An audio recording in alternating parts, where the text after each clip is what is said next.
अब उस राजनीतिक खबर की बात करते हैं जिसका वेटिंग पीरियड काफी लंबा है।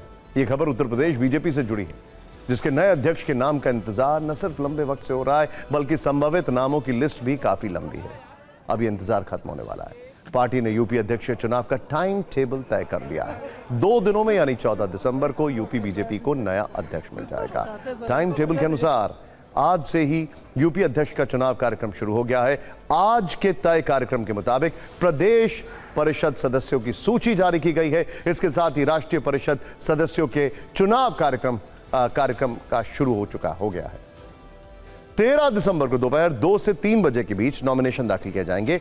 इस दिन नामांकन पत्र की स्क्रूटनी और नामांकन पत्र वापसी भी होगी। नए प्रदेश अध्यक्ष पद को लेकर 14 दिसंबर को मतदान कराया जाएगा। मतदान भी उस स्थिति में कराया जाएगा जब एक से ज्यादा नामांकन दाखिल किए जाएंगे।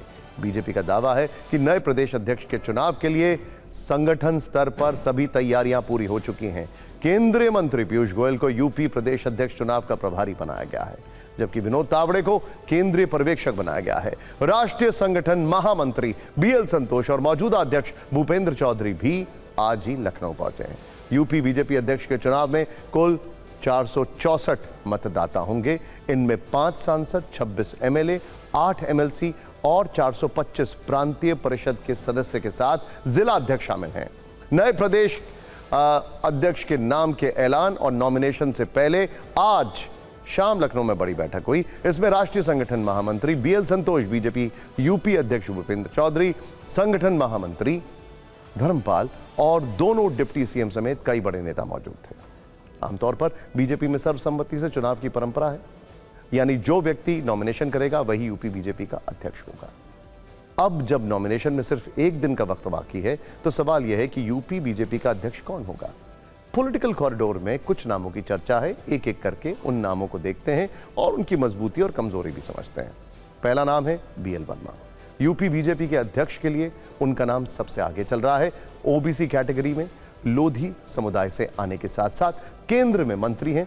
अमित शाह के साथ काम करने का अनुभव है। सुनील बंसल के साथ भी काम कर चुके हैं। यह भी एक प्लस पॉइंट है।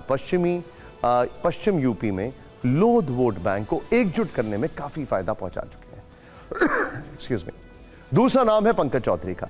यह केंद्र में वित्त राज्य मंत्री, ओबीसी के कुर्मी वर्ग से आते हैं। महाराजगंज से 7 बार सांसद रह चुके हैं। पीएम मोदी के करीबी माने जाते हैं। पूर्वांचल में पार्टी को इनसे काफी फायदा हो सकता है।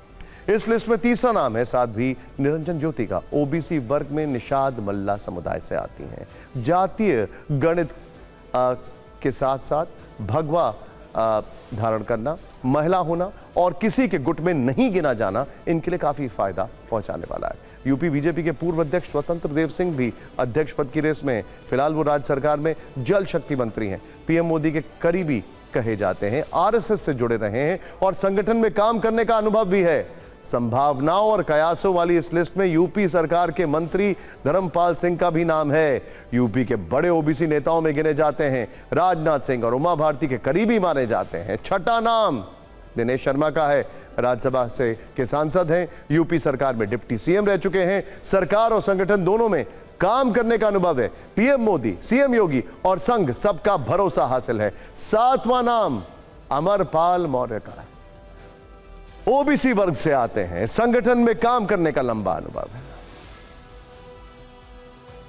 कयास लगाने का देखिए, ये तो आप लोगों का विशेषाधिकार है कि आप कयास लगाते रहें, लेकिन असली पिक्चर तो कल जब नामांकन की प्रक्रिया शुरू होगी और जब परसों अर्थात 14 तारीख को कौन अध्यक्ष होगा वो सामने आ जाएंगे। धैर्य रखिए। उत्तर प्रदेश भारतीय जनता पार्टी ने अपने संगठन पर्व को अंतिम चरण में पहुंचाने का काम किया है। अध्यक्ष नहीं घोषित कर पाए और सब कुछ पहले से तय है। सिर्फ एक आप देखेंगे जब परिणाम आएगा तो देर से आए दुरुस्त आए। जो हमारी पार्टी की एक व्यवस्था है, संवैधानिक व्यवस्था है, लोकतांत्रिक प्रक्रिया का पालन करते हुए इस पर हम लोग आगे बढ़ रहे हैं। भारतीय जनता पार्टी में पूरी तरह लोकतंत्र है और भारतीय जनता पार्टी कार्यकर्ता आधारित पार्टी है। कोई भी कार्यकर्ता इन चुनावों में नीचे से लेकर ऊपर तक सहभागी होता है। कार्यकर्ता आधारित पार्टी का यही विशेष गुण है। यह पारिवारिक पार्टी नहीं है, आम जन की, आम कार्यकर्ताओं की और राष्ट्रवादी विचारधारा की पार्टी है।